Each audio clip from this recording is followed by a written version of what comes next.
ஏதாவது செய்தீர்களா என்று கேளுங்கள். இதற்கு முன்னாடி எடப்பாடியார் ஆட்சி நடந்து கொண்டிருந்தது. அவருடைய ஆட்சியிலே அம்மையார் கொண்டு வந்த திட்டங்களை எல்லாம் அப்படியே நடைமுறைப்படுத்தினார்கள். அதாவது ஏழை பெண்களுக்கு தாலிக்கு தங்கம், என்ன சிறப்பான திட்டம் அது! எத்தனை ஏழை குடும்பங்கள் அதனால் பயன்பெற்றார்கள். இந்த திராவிட முன்னேற்ற கழக ஊழல் அரசானது அதை ரத்து செய்துவிட்டது. அதே போன்று அப்பாவி ஏழைகள் எவ்வளவு பேர் வேலைக்கு செல்ல முடியாமல் இருந்தார்கள். அவர்களின் பசியை ஆற்ற வேண்டும் என்று அம்மா உணவகம் திறந்தார்கள். அந்த அம்மா உணவகத்தின் மூலமாக அனைத்து பொதுமக்களும் ஏழை எளிய மக்களும் பயன்பெற்றார்கள். இந்த ஊழல் திராவிட முன்னேற்ற கழக அரசு அதையும் நடத்திவிட்டது.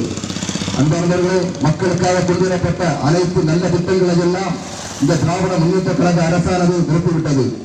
இன்றைக்கு திராவிட முன்னேற்ற கழக அரசினுடைய முதலமைச்சர் சொல்லுகிறார், எந்த கொம்பனாலும் எங்களை அசைக்க முடியாத ஆட்சி என்று. அவர்கள் சொல்வது உண்மைதான். ஏனென்று சொன்னால் அமைதி பூங்காவாக வழங்கிக் கொண்டிருந்த தமிழகத்தை இன்று கஞ்சா பூங்காவாகவும் வேலை பூங்காவாகவும் மாற்றியிருக்கிறார்கள். அதற்கான சிறப்பு அவர்களுக்கே சேரும். அதே போன்று தமிழகம் இன்று எப்படி இருக்கிறது என்று சொன்னால், ஒரு காலத்தில் வடமாநிலத்தை சொல்லுவார்கள் கொள்ளை கொலை தாலிபறிப்பு என்று. ஆனால் இன்று தமிழகத்தின் நிலைமையை பாருங்கள். எங்கு பார்த்தாலும் கொள்ளை.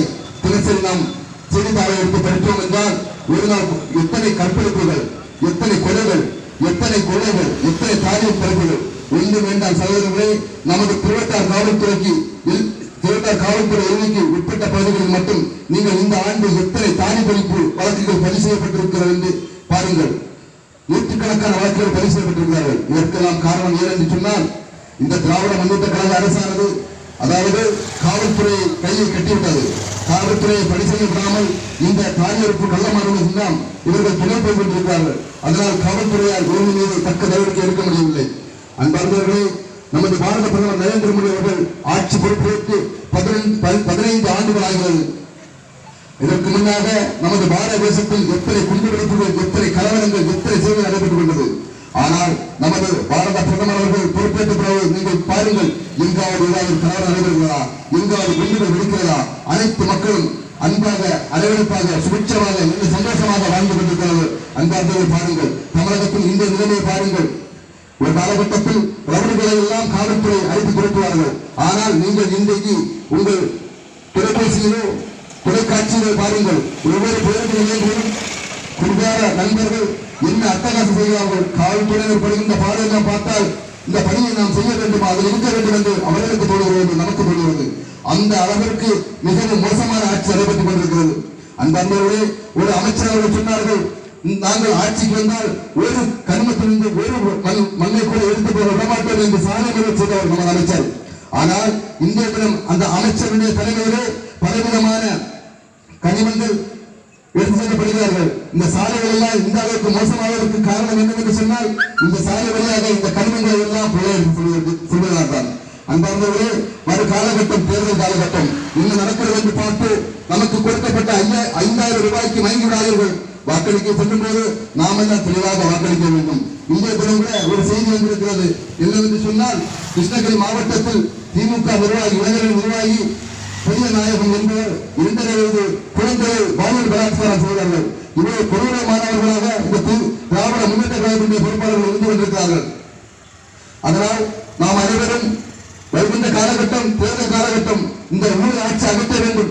அன்பார்ந்தவர்களே, உங்கள் அனைவருக்கும் நன்றாக தெரியும், இந்த ஆற்றூர் பேரூராட்சி திராவிட முன்னேற்ற கழகம் நடத்தியிருக்கிறது. இந்த ஆற்றூர் பேரூராட்சியில் தனக்கென்ற செயல் அலுவலகம் சீல்களை எல்லாம் தயாரித்து அவர்களே சீல் போட்டு பல சர்டிபிகேட்களை கொடுத்ததாக வழக்கு நீதிமன்றத்தில் நடைபெற்று கொண்டிருக்கிறது.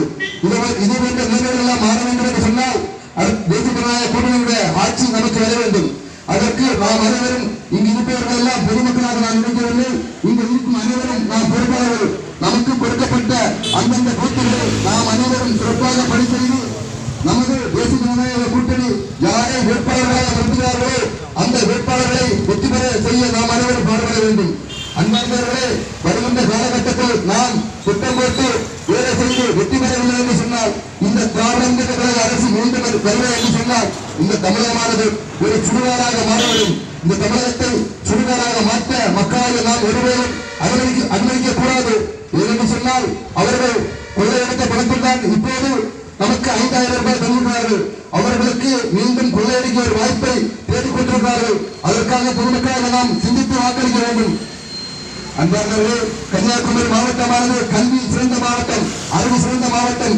இந்த மாவட்டத்தில் யாரும் நாம் பொதுமக்களாக நாம் யாரும் வாக்குச்சாவடிக்கு செல்லும் போது இந்த 5000 நம்பியோ மதத்தை சொல்லி வாக்குகளை சேகரிப்பார்கள், அதை சொல்லியோ இனத்தை சொல்லி வாக்குகளை சேகரிப்பார்கள், அதை சொல்லியோ வாக்களிக்க கூடாது. இந்த மாநிலமானது எப்படி நல்ல ஒரு அமைதி பூங்காவாகவும் செழிப்பான மாநிலமாகவும் நல்ல ஒரு மாநிலமாக இருக்க வேண்டும். நமது மாவட்டம் நல்ல ஒரு சுற்றுச்சூழல் உள்ள மாவட்டம்.